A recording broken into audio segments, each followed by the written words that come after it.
Saludos cordiales en el Señor nuevamente, hermanos. Me disculpo, se volvió a caer la transmisión. No está en mis manos, no sé qué esté pasando, ya que no estoy utilizando ningún problema y está el internet y están los datos del dispositivo. Entonces, creo que está completamente fuera de mis manos. Esperemos que logremos concluir la transmisión de una forma favorable. Ahora bien, vamos a ir directo a lo que veníamos conversando en la mañana para que el tiempo no nos consuma y poder extender lo que hemos o lo que se ha tratado o se quiere tratar de enseñar. Hice algunas referencias sobre algunas posturas doctrinales como lo es el reconstruccionismo, la teología de la liberación, como lo es la postura milenial del postmilenialismo en su etapa de la era dorada, tanto la postura más antigua como la novedosa, aunque claramente con muchas discrepancias, y también podríamos hablar un poco del dominionismo. En sí, cada vertiente tiene sus diferencias, pero ejemplifican básicamente un establecimiento del reino en esta tierra, y en sus distintas vertientes hacen énfasis en que será establecido por el cristiano de diferentes formas, como lo expliqué en la mañana. Algunos creen que por la cultura, las artes, la política, la ciencia, y los más antiguos, claro está, que creen en el Evangelio, pero en aquellas, podríamos decir que en aquellas orillas de estos puntos teológicos se encuentra un pensamiento de una justicia social para el cristiano. El cristiano tiene que reclamar y establecer algún tipo de justicia social. Ahora bien, con respecto a lo que ha estado aconteciendo dentro de la contingencia y los muchos posts que he estado leyendo, evidentemente hay una falta de conocimiento, una falta de información, una falta de entendimiento, una carencia de saturarse de las escrituras, de comprender lo que la escritura dice al respecto. Si yo les estoy diciendo que la escritura nos afirma lo que cada uno de nosotros debe de tomar como estandarte frente a diferentes circunstancias, es porque la escritura nos da luz para absolutamente todo, en el aspecto espiritual y la conducta que va a desempeñar cada creyente. Ahora, yo tomé un texto base, lo quiero recalcar únicamente para seguir adelante con lo que estamos hablando, y que era Juan. Únicamente voy a leer el versículo 36 del capítulo 18, ya que le dimos lectura en la mañana todo el contexto. Juan capítulo 18 del versículo 36 dice que responde Jesús a Pilato, a un impío con autoridad terrenal. Vamos a dejarlo de esta forma. Nuestro Señor Jesucristo responde a un impío con una magna, con una excelsa autoridad terrenal. Y le dice: mi reino no es de este mundo. Si mi reino fuera de este mundo, mis servidores pelearían para que yo no fuera entregado a los judíos. Pero mi reino no es de aquí. Nuestro Señor Jesucristo está diciendo, como lo recalqué en la mañana, mi reino no es de este mundo. Si fuera de este mundo, mis servidores pelearían las cosas de este mundo. Estoy parafraseando, claro está. Ahora, ¿por qué quiero aclarar algunas cosas? Porque Proverbios en el capítulo 26 nos dice que lo tenemos que hacer de la forma correcta. Proverbios capítulo 26 versículo 4 dice: nunca respondas al necio de acuerdo a su necedad, para que no seas tú también como él, no seas igual de necio que él. Y el versículo 26 dice: responde al necio como merece su necedad. Hay una finalidad: que no se estime sabio en su propia opinión. Repito, versículo 5 del capítulo 26 de Proverbios nos instruye, inspirado divinamente, diciendo: responde al necio conforme merece su necedad, para que no se estime sabio en su propia opinión. Cuando tratamos de aclarar algún tipo de circunstancia que puede estar trayendo alguna confusión a la vida práctica del creyente, que efectivamente si trae algún problema a la vida espiritual y práctica del creyente, quiere decir que no es un consejo, o no es una predicación, o no es una ponencia conforme a las Escrituras, sino todo lo contrario. Es una explicación conforme a la opinión de una persona que, igual que tú y yo, puede verse influenciada por sus concupiscencias. Lo que el cristiano debe de hacer es acudir directamente siempre a las Sagradas Escrituras. Vamos a responder a esos argumentos necios como merece su necedad, con un solo fin: para que no se estimen sabios en su propia opinión. En la balanza tenemos el día de hoy el juego, si le podemos decir de esta forma, si el creyente debe de exigir, si el verdadero cristiano debe exigir una justicia social en esta tierra. Si verdaderamente el cristiano está, la Biblia nos enseña que debemos de exigir justicia social a costa de lo que sea. Si esa es la enseñanza que la Biblia nos brinda, tiene que estar claramente estipulada en las Sagradas Escrituras.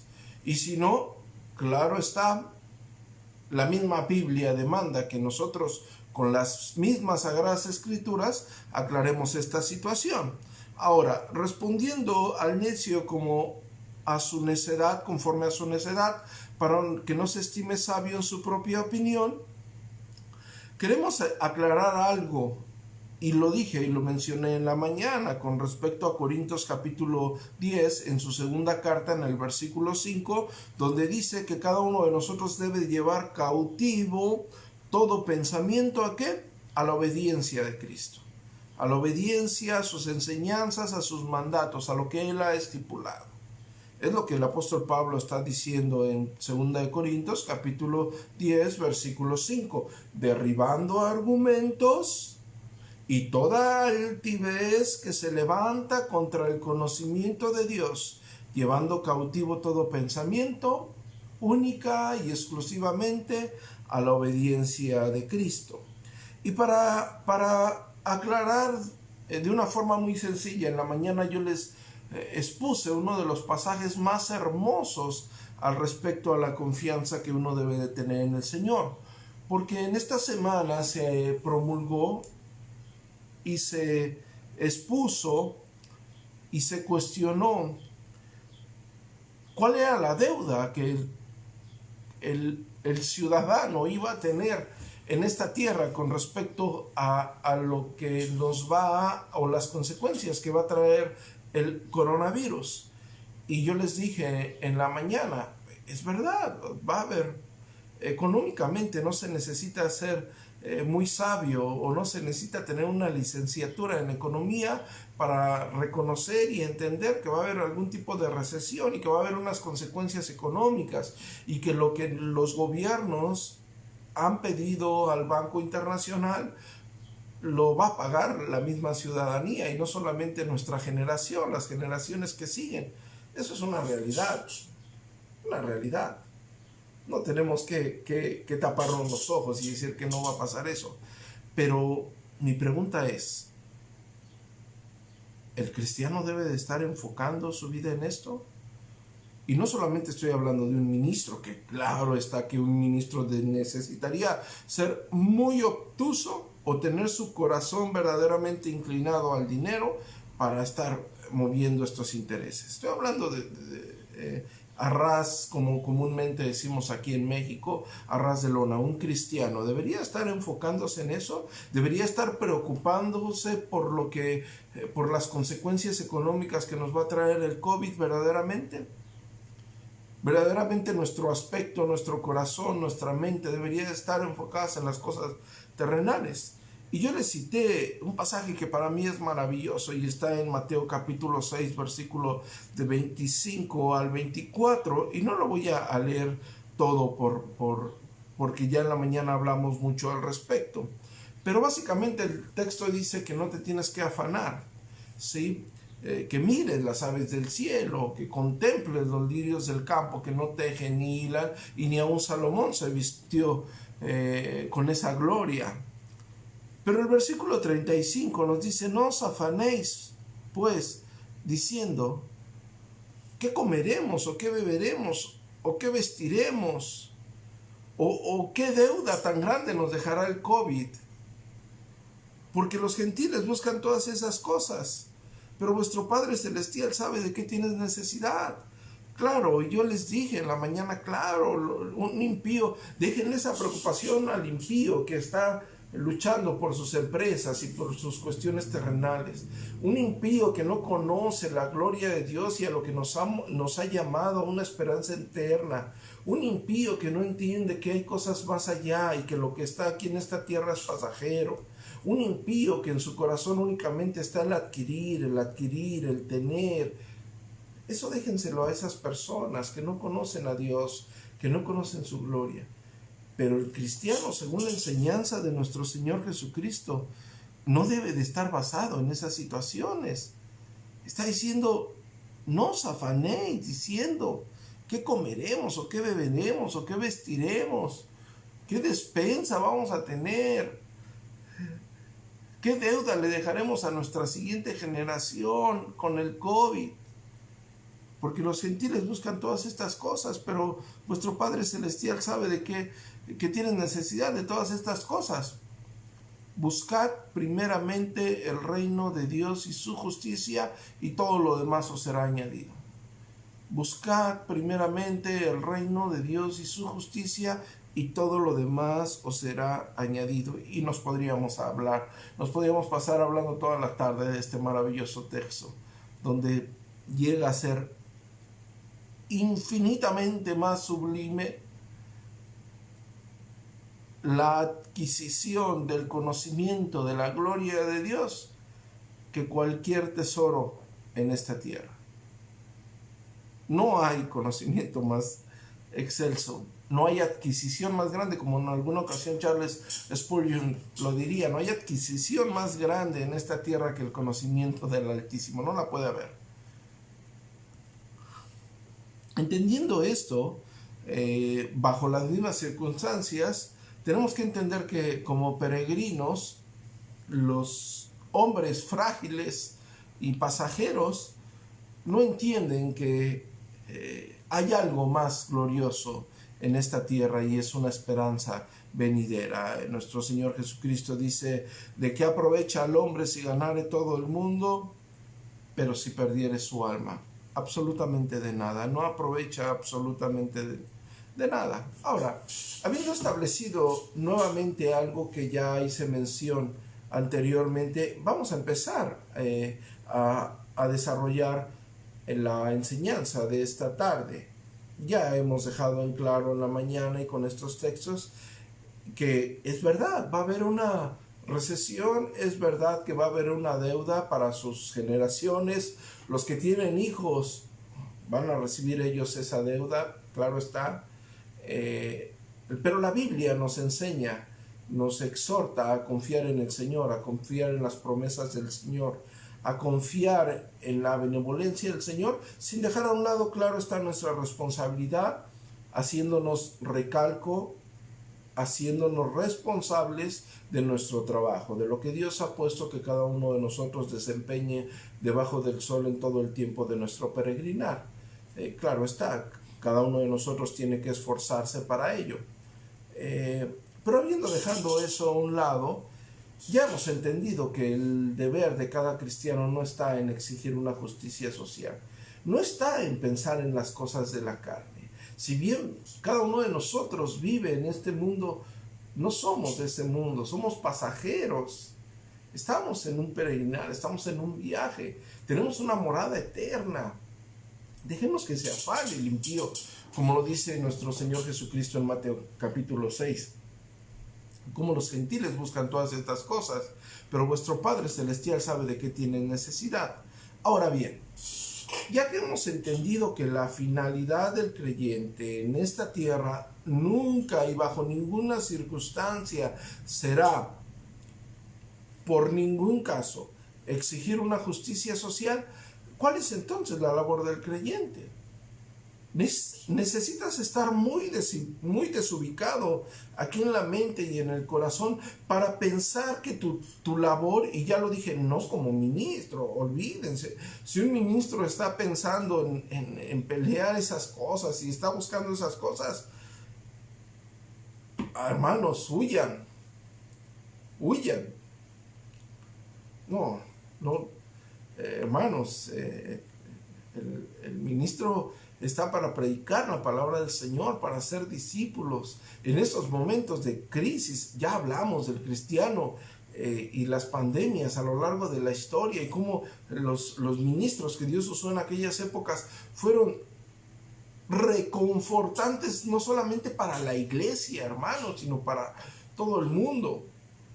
Ahora se imagina, ¿no? Un ministro diciendo y exagerando todas estas cosas y poniéndolas al aire, como si tuviésemos necesidad de tener una carrera política, por amor de Dios.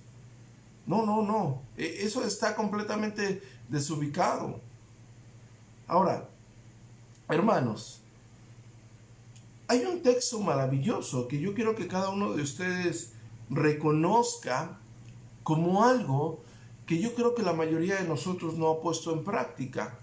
Y está en Mateo capítulo 28. Y el problema, yo lo he reiterado muchas veces, el problema con los textos que sabemos de memoria es que ya no les damos la importancia que se deben.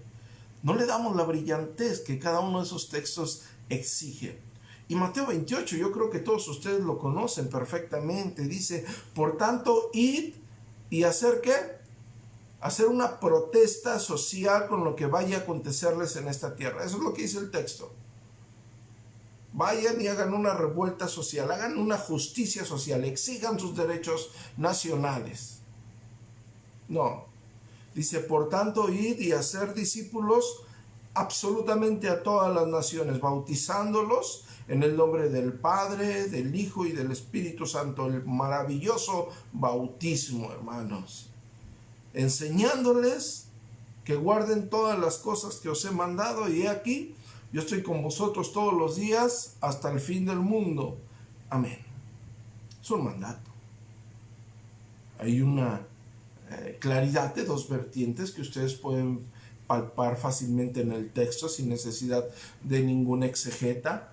Vayan y hagan discípulos, enseñen en todas las cosas que yo he enseñado, enséñenlas no solamente aquí, sapiensalmente, no que se las sepan de memoria, sino que las guarden, que las vivan, y yo estaré con ellos hasta el fin del mundo. Y la otra es, vamos a predicar el Evangelio, se tiene que predicar el Evangelio, se tiene que predicar, hermanos. Yo ya lo he comentado con cada uno de ustedes, y yo les dije, bajo esta circunstancia, se ha hablado mucho acerca de la ira de Dios, que ciertamente la podemos ver en las Escrituras, y vemos que es una respuesta de Dios clara, un decreto, mejor dicho, de Dios claro, a lo que el hombre, al aborrecer del hombre con respecto a Dios y sus mandamientos. Y se ha enfatizado mucho extraño mucho congregarme, nos están impidiendo el día del Señor, y ciertamente tenemos mucha nostalgia al respecto, al menos de mi parte, hermanos. Dentro de todo el trabajo arduo que se puede hacer como ministro, claro está que ya cuando estás entonando los himnos y estás leyendo la palabra, celebrando la Santa Cena, predicando su santa palabra, es un confort para cada uno de nosotros. Pero yo se los dije en otra ocasión, yo no he escuchado, ni he visto, ni he reconocido que alguien esté diciendo, ¿cómo es posible que se nos esté impidiendo predicar el Evangelio. Nadie se está quejando porque no podemos predicar, salir a las calles a predicar el Evangelio. Claro está que estoy hablando de los que están respetando las reglas de seguridad sanitaria, al menos en nuestra ciudad, que hay toque de queda. Recordemos que en México al menos son diferentes las reglas de seguridad sanitaria, y en otros países, claro está, que son completamente diferentes. Pero quiero hacer énfasis en eso. No se ha hecho un celo verdadero por la palabra y el amor de Dios, de decir, Señor, ¿por qué no puedo salir a predicar el Evangelio? ¿Saben por qué? Porque yo creo que no hay un interés genuino. La iglesia vive adormecida, vive cómoda, vive a gusto. Hemos dicho que han venido a la iglesia reformada y piensan que ya están en una iglesia bíblica y que Dios los sacó de una iglesia herética, y ciertamente hay verdad, pero en la práctica ustedes han cambiado esa actitud. En la práctica, verdaderamente, al llegar a una iglesia bíblica, te has vuelto un cristiano bíblico. Porque una cosa es conocer la doctrina, una cosa es venir y sentarte un domingo a la iglesia, pero otra cosa muy distinta es poder decir, soy un cristiano verdaderamente bíblico. A mí se me ha mandado que haga discípulos, hago discípulos. Se me ha mandado que predique el Evangelio, predico el Evangelio. Se me ha mandado que guarde todas las cosas que nuestro Señor Jesucristo ha dicho que debemos de guardar, y las estoy guardando. ¿Verdaderamente eres un cristiano bíblico? Puedes ser incluso miembro de una iglesia local bíblica, una iglesia reformada, y quizás no te has puesto a considerar que de bíblico solamente tienes el asiento a donde por bastante tiempo has venido. Porque esto tiene que ver, hermanos, es un mandato para la iglesia. Es un mandato por amor de Dios. Si alguien no puede ver la gloria de esto, les voy a regalar uno de los más maravillosos textos, y yo sé que ustedes saben cuál es, porque es un texto que yo aprecio mucho y me han escuchado repetirlo infinidad de veces, y está en 2 Corintios capítulo 5 versículo 18, diciendo, y todo esto proviene de Dios, quien nos reconcilió consigo mismo por Cristo y nos dio el ministerio ¿de qué? De la reconciliación. Que Dios estaba en Cristo reconciliando consigo al mundo, no tomándoles en cuenta a los hombres sus pecados, y nos encargó a nosotros la palabra de la reconciliación, hermanos. No sé cómo no, al leer este texto, no entienden el peso de eso. Qué fragilidad del hombre, qué indisciplina del hombre de ver la gloria en estos textos de un mandato tan solemne como lo es ir y transmitir el ministerio de la reconciliación, donde Dios estaba reconciliando al mundo consigo mismo por medio de lo que Jesucristo hizo en la cruz del Calvario. Hermanos, es solemne. Nos debe de llenar de regocijo y de temor. Y yo sé que a lo mejor en el corazón de algunos puede estar diciendo, el pastor, ya que volvamos otra vez a congregarnos, me vengo, me siento, me voy a casa, me vengo, me siento, me voy a casa. Como una rutina. Voy, me siento, diga, enséñeme, me regreso a mi casa. Voy, me siento, diga, enséñeme, regreso a casa. Voy, me siento, dígame, enséñeme, voy.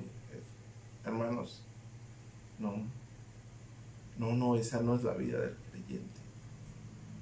Esa no es la vida del creyente.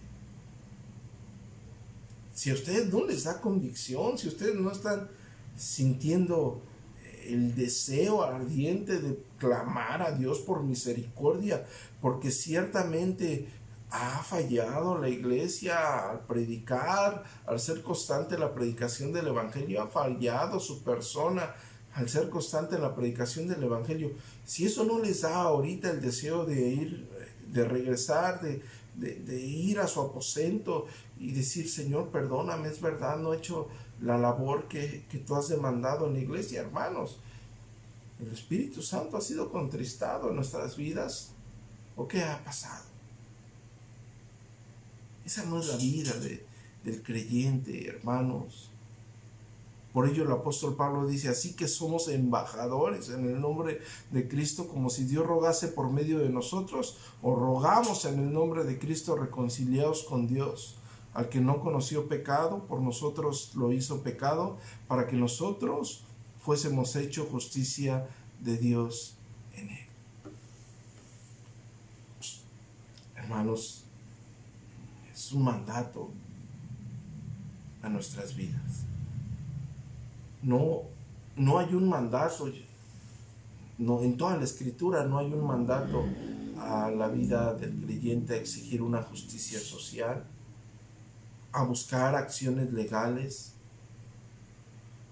a determinar vertientes dentro de la sociedad que puedan traer ese rubro legal. No existe, hermanos. No existe. Nuestro Señor Jesucristo mismo lo dijo. Mi reino no es de este mundo. Si mi reino fuera de este mundo, mis servidores pelearían. Lo dijo nuestro Señor Jesucristo.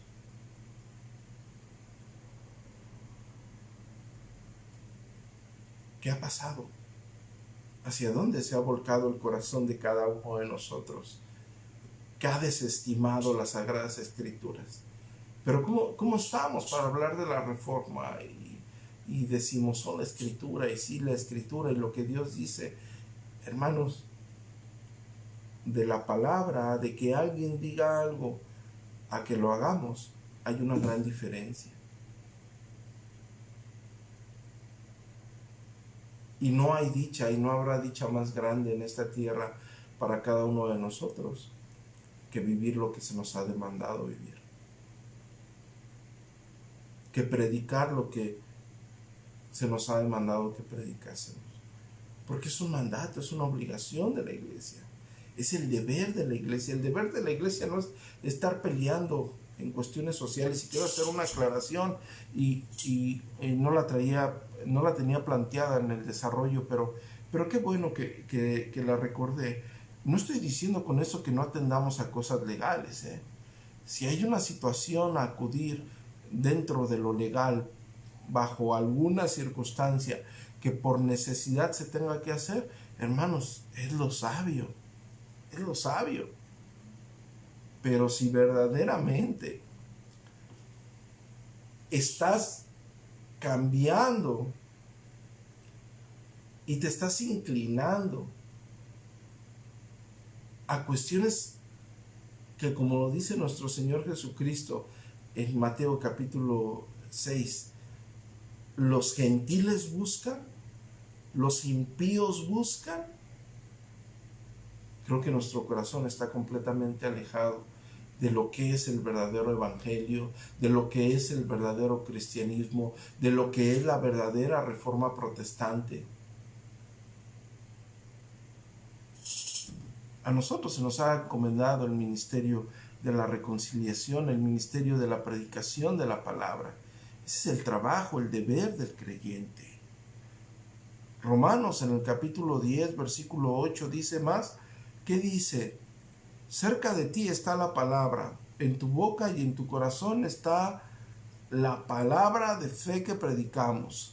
¿Cuál es esta palabra de fe? Que si confesares con tu boca que Jesús es el Señor y creyeres en tu corazón que Dios le levantó de los muertos, serás salvo. Porque con el corazón se cree para justicia, pero con la boca se confiesa para salvación.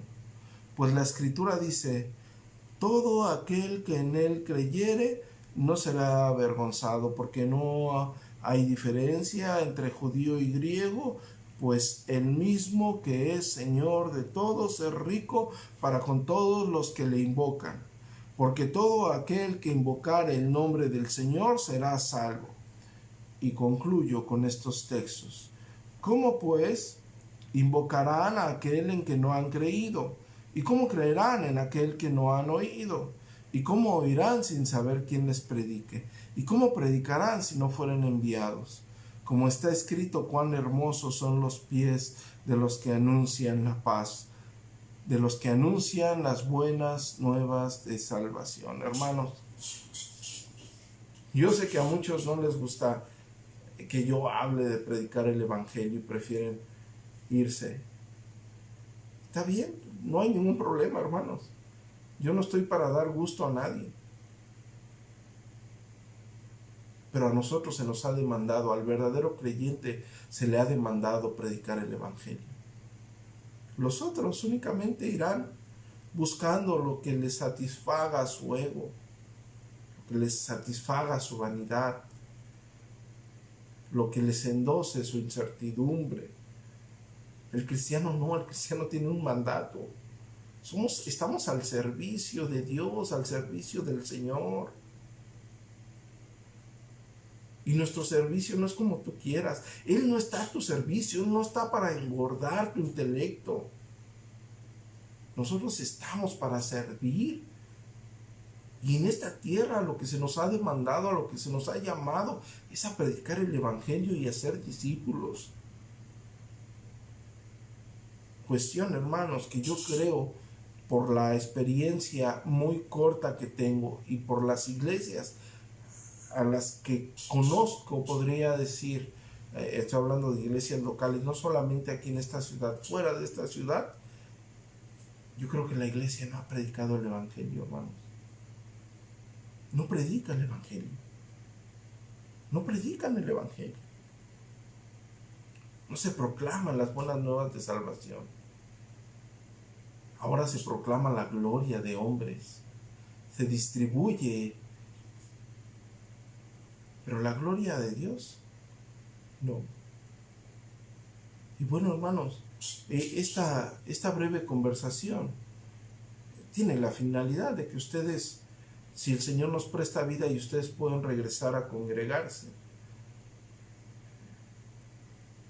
ustedes recapaciten sobre lo que no han hecho bien.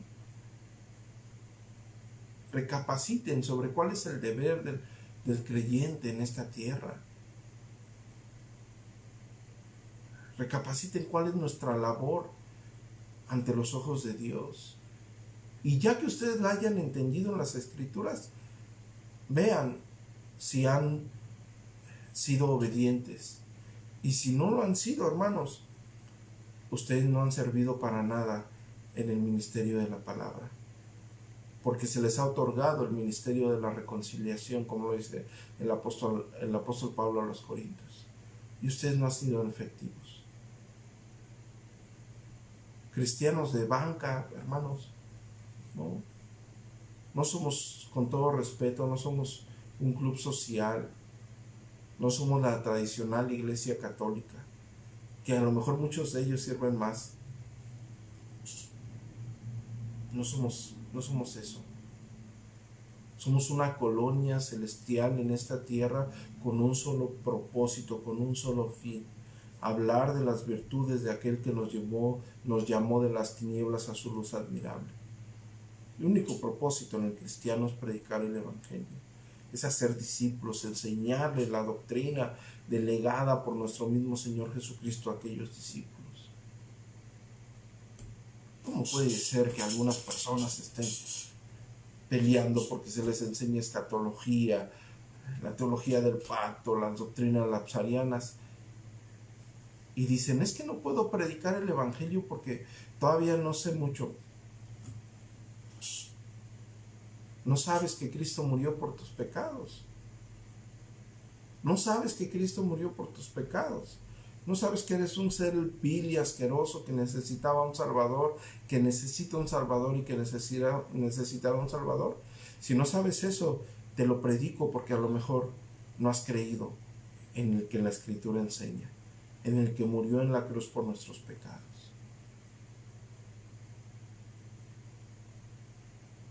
Hermanos, espero que esta breve conversación, con el tono que debiese haber llevado, les haya, por medio del Santo Espíritu de Dios, traído una convicción genuina al deber de cada uno de ustedes.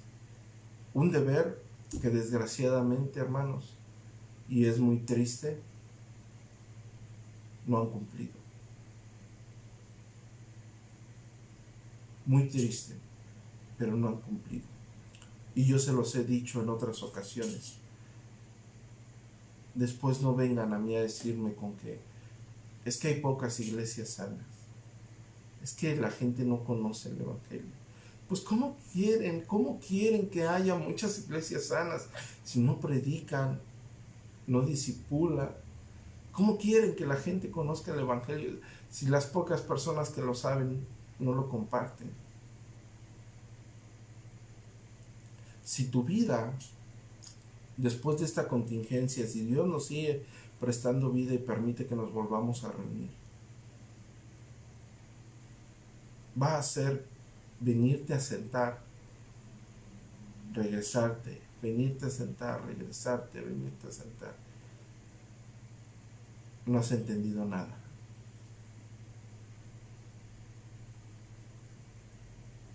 Si tu vida va a seguir, vengo al culto de la mañana y en el de la tarde, no, porque me voy a ir a la fiesta o me voy a ir a ver jugar a los Yankees. Y al otro vengo al de la mañana, no, vengo mejor al de la tarde porque en la mañana no quiero, porque no se me da la gana. Y a la siguiente semana no voy, total, no pasa nada. Si eso no se ha cuestionado en tu vida, no has entendido nada del Evangelio, no has entendido nada de la soberanía de Dios, no has entendido nada de lo que Dios está haciendo con la humanidad a fin de que se arrepienta, no has entendido ni siquiera la necesidad de que Cristo entre en tu vida, en tu hogar, en tu familia, en tu descendencia, en tu cónyuge, en tus padres, en tus hermanos. Es lo más probable. Cristianos de domingo, hermanos, en cualquier iglesia denominacional la encuentro, en cualquiera. Voy a los pentecostales, van el domingo y se regresan a casa. Voy a las sectas apostólicas, van los domingos y se regresan a casa. Y a lo mejor ellos, fíjense, a lo mejor ellos son más fieles en la asistencia a una iglesia local. Algunos.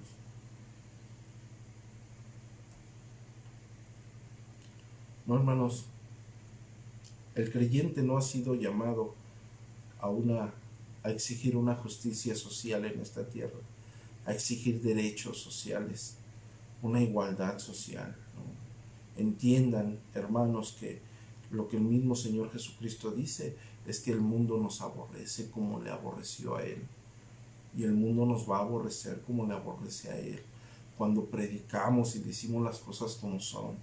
Y ha pasado en esta iglesia local que cuántas veces no han llegado muy teólogos, pero en su vida práctica solamente hace falta que se les exhorte bíblicamente para... No, hermanos, esa no debe ser la actitud de una persona que ha rendido sus pies al Señor. Esa no debe ser la actitud, no la es. No la es. La actitud de una persona que ha rendido los pies al Señor debe de ser la de llevar cautivo todos los pensamientos a la enseñanza del Señor. Someternos en cada cosa a lo que el Señor ha estipulado. Y si el Señor ha estipulado que no te afanes por el día de mañana, porque no, cada día trae su propio afán, hermanos, no te afanes por el día de mañana, porque cada día traerá su propio afán. Sí nos va a dejar deudas el COVID, es verdad, muchísimas, más de las que tenías. Y va a estar un poco más complicada la situación, por supuesto. Claro que va a estar mucho más complicada la situación, hermanos. Más en países como México y otros países latinoamericanos. Pero, hermanos, nosotros no somos llamados a vivir una vida de incertidumbre, ni estar pensando en esas situaciones, ni estarnos tronando los dedos, pensando qué va a pasar, cuál va a ser la situación, cómo es que se va a desarrollar, y temerosos. No, hermanos, no. Nuestro Señor Jesucristo mismo lo está diciendo en Mateo capítulo número 6, Si no nos afanéis diciendo, no te afanes diciendo, ¿qué comeremos? Ay, es que ya vino el COVID y está pasando, sí está pasando. Y hay recesión económica, sí hay recesión económica. Y va a estar más difícil, sí va a estar difícil, muy complicado. Pero ¿en quién tienes que confiar? En lo que haga tu gobierno, en lo que haga el Senado, por amor de Dios, hermanos. Ni siquiera un impío confía en su gobierno, ni siquiera un impío confía en lo que el Senado puede hacer. Y estoy siendo completamente sarcástico, porque conocemos la corrupción del hombre, claro está. No os afanéis diciendo qué comeremos, o qué beberemos, o qué vestiremos, o qué deuda tan grande nos dejará el COVID. No te afanes con esas cosas. Cada día trae su propio afán. Ahorita lo que cada uno de nosotros se debe de estar afanando en primera instancia es en cuidarse, guardarse para Dios, predicar el Evangelio. Si tienes la oportunidad y Dios te está dando la oportunidad de seguir generando ingresos, esfuérzate. Y lo he dicho durante toda la contingencia. Si Dios te ha dado la oportunidad de generar ingresos, sé piadoso y ayuda al necesitado. Ayuda al necesitado. Esa es la actitud de un verdadero creyente. Y si Dios por alguna circunstancia te tiene en un tipo de recesión económica, clama a Él, pero ten confianza, porque Él mismo lo ha dicho. No te afanes diciendo qué comeremos, o qué beberemos, o qué vestiremos, porque los gentiles buscan todas estas cosas, pero vuestro Padre Celestial sabe que tienes necesidad de todas estas cosas. Busca primeramente el reino de Dios y su justicia, y todo lo demás vendrá por añadidura.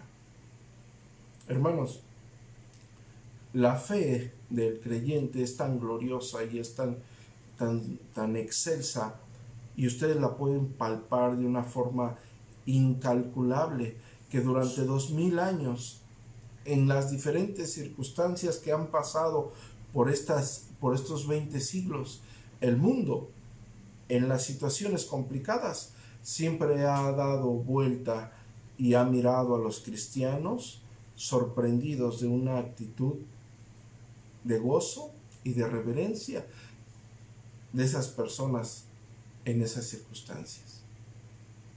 El impío durante 2000 años ha volteado a ver al cristiano perseguido y maltratado, ha volteado a ver al cristiano con carencias, pero regocijándose dicho cristiano, porque tenemos una esperanza más grande. Así que, hermanos, yo les invito a que no se afanen por cuestiones terrenales.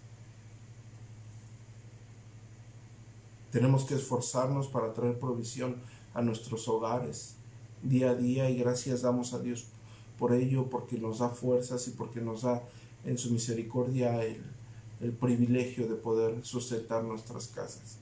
Gracias a Dios por ello, pero confiemos en Dios antes de preocuparnos por las cuestiones terrenales, porque estas se van a agrandar y de generación a generación van a ser diferentes, no a cambiar la situación. La tierra, las cuestiones de este mundo es así. El hombre se enseñorea del hombre, lo dice Eclesiastés.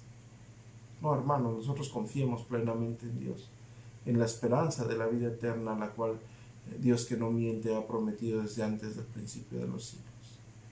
Depositemos nuestra confianza plena en Dios. Pongamos los pies en la tierra y la mirada en el cielo, y entendamos cuál es el llamado para el creyente en esta tierra. No es una justicia social, no es reclamar derechos civiles, donde hice una aclaración que si hay alguna cuestión legal, nosotros sin ningún problema podemos acudir. ¿Sí? Pero no queramos reclamar superioridad al respecto, sino todo lo contrario. ¿Cuál es el verdadero llamado del creyente? Predicar el Evangelio. ¿Cierto o falso? ¿Lo estás haciendo? ¿Lo estás haciendo? No estás haciendo entonces nada para el reino. Hacer discípulos, ¿lo estás haciendo? Enfoquémonos en lo que nos debe de enfocar, en lo que nos debemos de enfocar como cristianos. Dejemos al mundo, como dice nuestro Señor Jesucristo, que los gentiles buscan todas estas cosas. Dejemos al mundo que se preocupe por las cosas del mundo. Dejemos que los muertos entierren a sus muertos. No, hermanos. Preocupemos por las cosas celestiales. Sí, trabajemos, esforcémonos. Ya lo he recalcado y disculpen si lo vuelvo a decir, pero actualmente todos sacan de contexto todo y no quiero que eso pase. Sí, nos esforzamos y ustedes saben que yo les pido y constantemente les invito a que se esfuercen en la obra que Dios ha puesto que estén en esta tierra. Pero depositemos toda nuestra confianza en Dios, absolutamente toda nuestra confianza en Dios, y consideremos cuál es el trabajo del creyente en esta tierra. Si exigir justicia social, si exigir o demandar privilegios sociales, o predicar el evangelio. Y yo sé que todos ustedes saben la respuesta. Y ahora pregúntense, ¿lo han hecho? ¿Van a regresar a la iglesia nada más a sentarse? ¿O verdaderamente van a atender un mandato que no es del pastor, sino es de nuestro mismo Señor Jesucristo? Hermanos, ahí dejo esta conversación al aire. Espero, como he tenido por la gracia de Dios la costumbre y el deseo, llevarlos con esta exhortación a la meditación de dichos textos, de dicha situación, y que sus pies, su mente, su corazón estén cautivos a todo pensamiento cautivo a la palabra del Señor. Que cada uno de ustedes considere cuál es su rol en esta tierra, cuál es su labor genuina en esta tierra como creyentes. Los que no son creyentes, déjenme decirles que Cristo murió y resucitó para el perdón de nuestros pecados, que somos peregrinos y que podrás tener tu corazón lleno de deseos terrenales. Y quizás estés visualizando lo que puedes estar ganando en este tiempo y puedes ganar más adelante. Y quizás estés haciendo planes a futuro.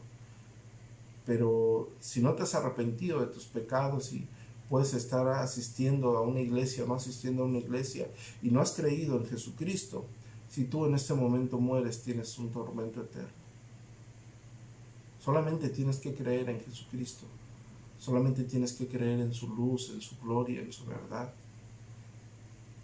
Solamente cree en Él. Arrepiéntete de tus pecados y cree en Jesucristo. Cree en Jesucristo. Bueno, hermanos, yo me despido. Agradezco a los que se conectaron, a los que no se conectaron. Esperemos puedan posteriormente tener la oportunidad de escuchar todo este audio. Y las personas que no me conocen y se conectaron, mi nombre es Adrián Horta, soy el pastor de la Iglesia Gracia en Ciudad Obregón, Sonora, México. Si el Señor nos lo permite, nos vemos el día miércoles en una transmisión igual a esta, donde bajo ninguna circunstancia suple ni suplirá la congregación o el servicio público. Que Dios les bendiga, hermanos. Saludos cordiales en el Señor.